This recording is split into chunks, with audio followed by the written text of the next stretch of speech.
There have been a lot of changes at the Southgate Mall in Missoula over the past few years. A dine-in movie theater and a newly connected street were recent additions to the area. But this project got pushed back shortly after completion because of TIF-related public opposition.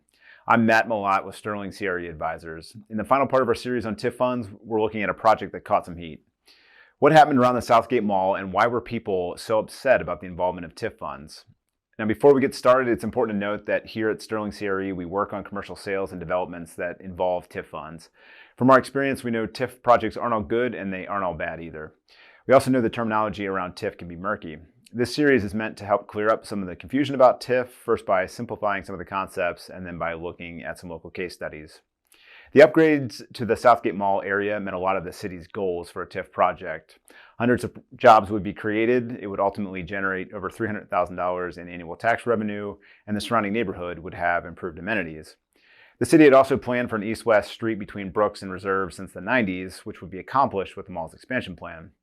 In 2015, Southgate Mall owners applied for and received about $7 million in TIF funding. This money went to build a public street and buy things like right-of-way, moving utilities, demolition, and facade improvements. All seemed well and good, with most of the construction dust around the mall settling by late 2017. But just a few months later, in the spring of 2018, the Southgate Mall was sold to Washington Prime Group, a large publicly traded company, for a reported $58 million. Now, that quick turn from completing the improvements to selling the newly updated Southgate Mall caused a stir. A city councilor criticized the deal by saying the government shouldn't be giving money to rich people. This alderman was joined by others who spoke against the deal, including a former state legislator. He noted that the TIF district boundaries were adjusted to include the mall after plans to expand its facilities had already been announced. So why, he asked, would we allocate TIF funds to a project that seemed to be fully planned and financed without government subsidy? Several community members also expressed their displeasure on social media and at public meetings, calling TIF a corporate handout. One resident addressed the mayor directly, saying he had sold out the community. This brings up the question of but for in the TIF debate. The idea is that but for the involvement of the redevelopment agency in a project to help offset infrastructure-related costs, the deal would not be able to go forward.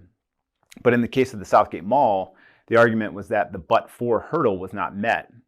Other projects too have been highly questionable on whether they have cleared the but for threshold. And while the Southgate Mall deal is an example of the conflicts over TIF in Missoula, it's certainly not the only project to receive this level of scrutiny, and it likely won't be the last. Arguments about using TIF money to support projects without a payback mechanism built in are pretty common, and so are the perceptions of TIF funds going to pet projects. It's even been called a slush fund by some of its opponents. In response to this negative press, the MRA approved funding to hire a communication firm to help manage the messaging around TIF projects. As the dialogue around TIF evolves, community engagement is a critical component of projects that truly are bettered by public-private partnership. Like so many topics, strongly polarized views end up leaving little room to find common ground. Strong public outreach about TIF funding is a challenge, but a worthy undertaking in the quest to grow Missoula in a sustainable way.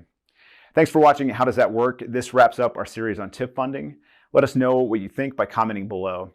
You can also see more videos like this by following Sterling CRE on Facebook and LinkedIn. Thank you for watching.